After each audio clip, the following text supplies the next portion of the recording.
Olá pessoal, tudo bem? KWG? Para mais um vídeo para vocês. E pois é, pessoal, vamos falar aí sobre um assunto, né, que voltou com tudo nos últimos anos, né? Gerando uma discussão enorme. Afinal, né? A Terra é plana mesmo? Vamos dar uma olhada nisso, né? E essa é a nossa pegada aqui, né? A ideia não é só aceitar o que dizem, mas sim tentar entender o raciocínio por trás das coisas, mesmo daquelas que parecem mais estranhas, né, à primeira vista. Pois é, e essa é a questão chave, né, pra gente hoje.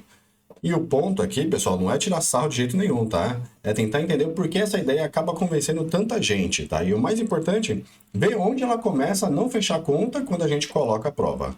Então, vamos começar pelo começo, né? Tentando entender o ponto de vista de quem defende a ideia. Porque a gente precisa admitir que, no nosso dia a dia, a noção de uma terra plana parece intuitiva, né? A real é que a gente é muito, mas muito pequeno, né, em comparação com o planeta. Da nossa altura, olhando para o mar, o horizonte parece uma régua, né? A gente não sente a Terra girar a mais de 1000 km por hora. E claro, não dá para ver a curvatura, né? Isso não é ser ignorante, né? É só uma limitação da nossa perspectiva. E é bem aí que muitos vídeos sobre o assunto ganham força. Eles usam uma linguagem super direta, gráficos que parecem simples e uma vibe de, ó, tô te contando um segredo, viu?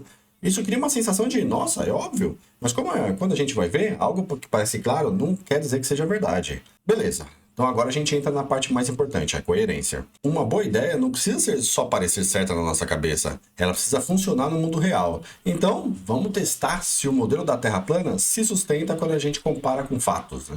Para fazer isso, a gente separou 3 quebra-cabeça no mundo real. São coisas que acontecem e que servem como ótimos testes, né? Se a Terra for plana, esses 3 pontos têm que ter uma explicação que faça sentido nesse modelo. Então vamos lá. O primeiro desafio, rotas de avião.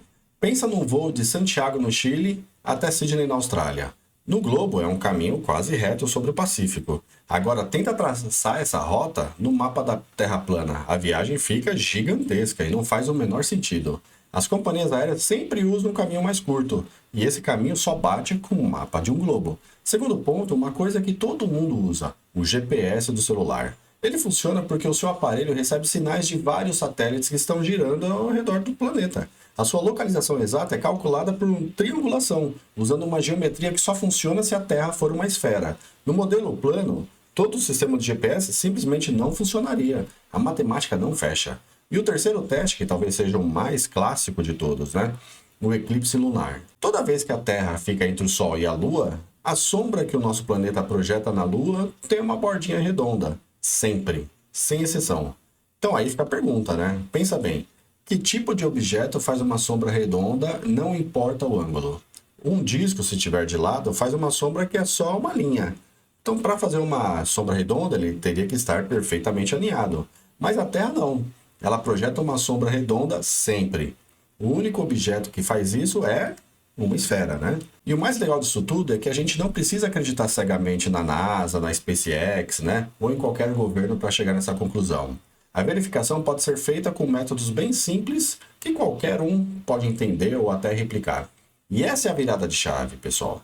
A questão não é ter fé numa autoridade, é sobre aplicar um método numa fórmula, né, consistente de observar e medir as coisas. Isso me lembra de um exemplo sensacional, de mais de 2000 anos atrás, né? Um cara chamado Eratóstenes, né? Lá na Grécia Antiga. Ele reparou uma coisa simples. No mesmo dia e na mesma hora, o sol não fazia sombra nenhuma numa cidade, mas em outra cidade mais ao norte fazia uma sombra bem visível. Com essa observação, uma vareta e um pouco de geometria, ele calculou a circunferência da Terra e acertou com uma precisão incrível. Ah, e tem também uma outra observação, né, que é ainda mais fácil, né, que os navegadores conhecem há séculos. Fica na praia e observa um navio grande se afastando.